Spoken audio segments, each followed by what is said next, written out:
Hi everyone, I'm Madhuri. And I'm Lakshmi. Welcome back to our podcast. We discuss this. Today we're talking about something that's very personal yet very universal. I have a feeling a lot of people, if not all, will relate to this, and that is being responsive versus being reactive. Right.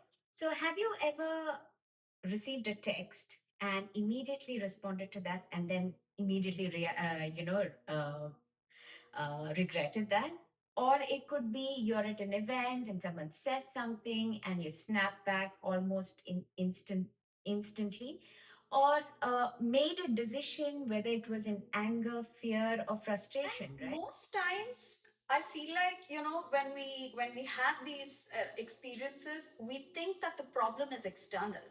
But if you're really honest and if you think about it, it's really not. It's, oftentimes things happen and you react. And I think life is more about how you react to something versus what it actually is, right? Right. So today we're going to be exploring the difference between reactiveness versus being responsive to a situation, and how mastering that skill can be life changing. And how you deal with situations. So, what does it mean to be reactive?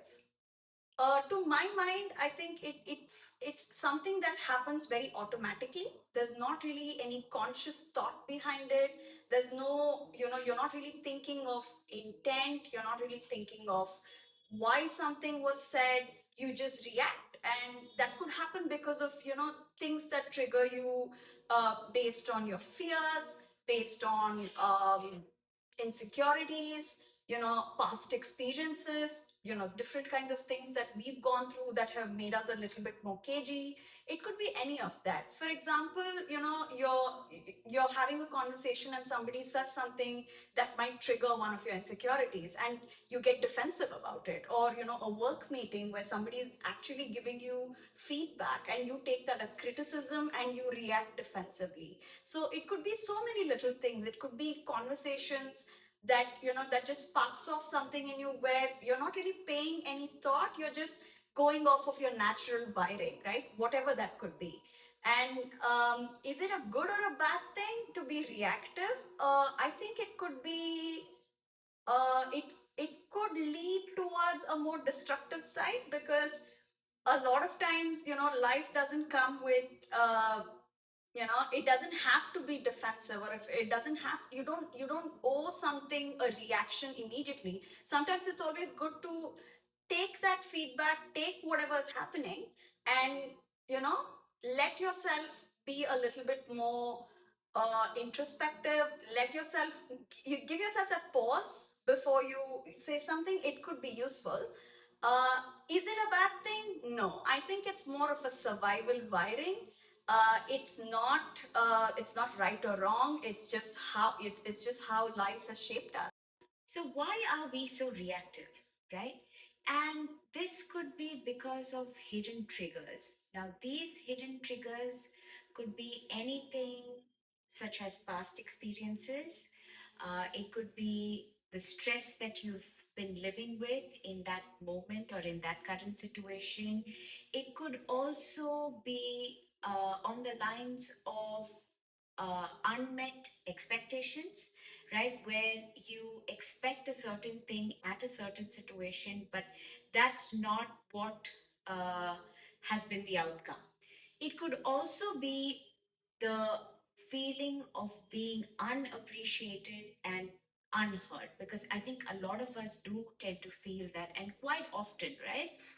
Now, let me give you an example. Now, there are two people at an office. They get the similar sort of feedback.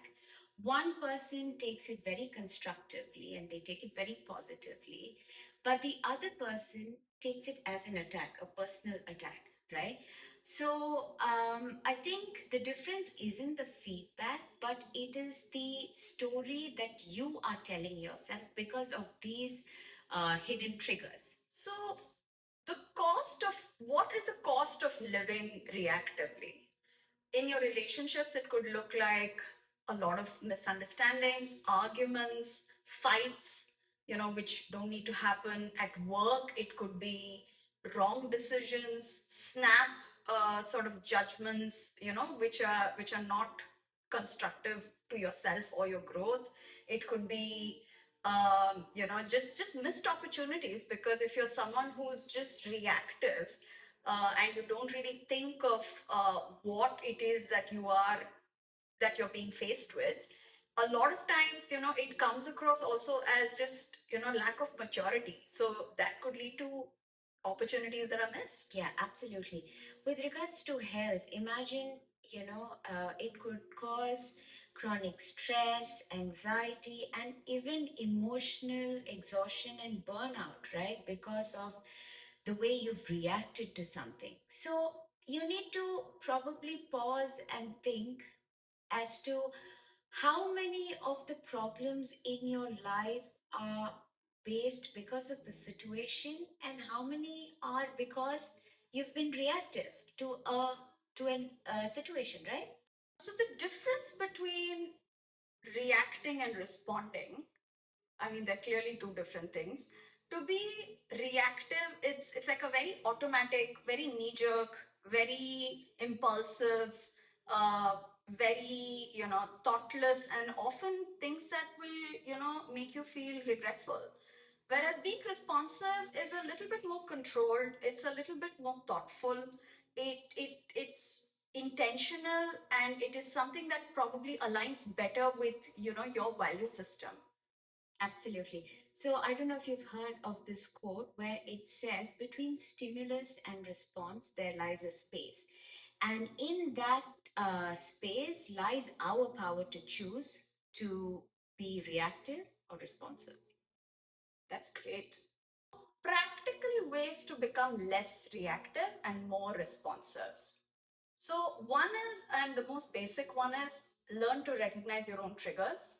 What is something that's happened to you, or when certain words are being spoken, when certain feedback comes your way, what is the part of you that that gets triggered? What is the part that what's the raw nerve that gets hurt? So it's about situations that that might have frustrated you. It might be comments that instantly make you feel bad. Identify those triggers. That's like the first step. The second one is to create a pause when someone says something. Um, Take a pause, take a breath. Maybe if you can count to 10, because that really will help you to calm down a little bit more than your already hyper or stressed out self. And if possible, and this is something that I tend to do, is I walk away briefly. Okay. Just walk away from the situation and come back once you're calmer. So the next practical step is question your story. Like I said, we all have triggers. We've all been hurt in different ways. We all have different insecurities. So instead of just assuming somebody's intent, instead of just assuming that that is what somebody meant when they said something, learn to question your own story. Why does that hurt? Why is that something that triggers you? I think that's a good first, introspection that you can do. The fourth practical step that you can incorporate is focus on the outcome. Now, think about what will get me closer to the result I want and respond accordingly. So, it kind of goes back to the earlier hack where you say, okay, take a pause, right?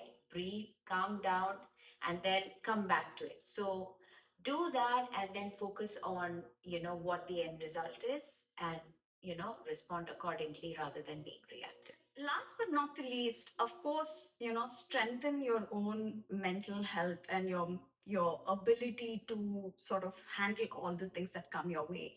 This could be in the form of having an exercise routine, journaling. It could be going for therapy if you need to work on your own things. This could be sleeping better. A lot of times I find that if I haven't had enough sleep, I tend to be a lot more reactive and a lot more cranky. So ideally, balance your ability to respond better by having a lot of these very good healthy habits for yourself and be a lot more objective so that instead of being impulsive and knee jerk, you can be a lot more controlled and thoughtful. Um, I think with that, what I would like to say is that imagine how your life would be if you chose to respond than to be reactive, right? Whether it was in difficult situations, whether it was during stressful moments, maybe while facing setbacks in life, whether it's at a professional setting or at a personal front. The goal is not to eliminate emotions, but the goal is to stop having these emotions take control of you. Yeah, because maturity isn't about, what happens to you. It's about how you respond to things, right? So, as, you know, closing thoughts, I just want to say nothing or no one is perfect. Sometimes imperfect things happen, sometimes weird conversations happen. You will still get triggered. But if we try to be a little bit more thoughtful, if we take that pause, if we train ourselves to be a lot less reactive, I think so many things, so many situations will be a lot more smoother. And on that note, thank you for joining us on this very important conversation. I think it's very helpful to me and Yes, to yes, you for for sure. sure. And hopefully you found this useful as well. And we will see you in the next conversation with a whole new topic. So until then, you know what to do. Like, share, subscribe. Yes. And we'll see you in the next one. Bye bye.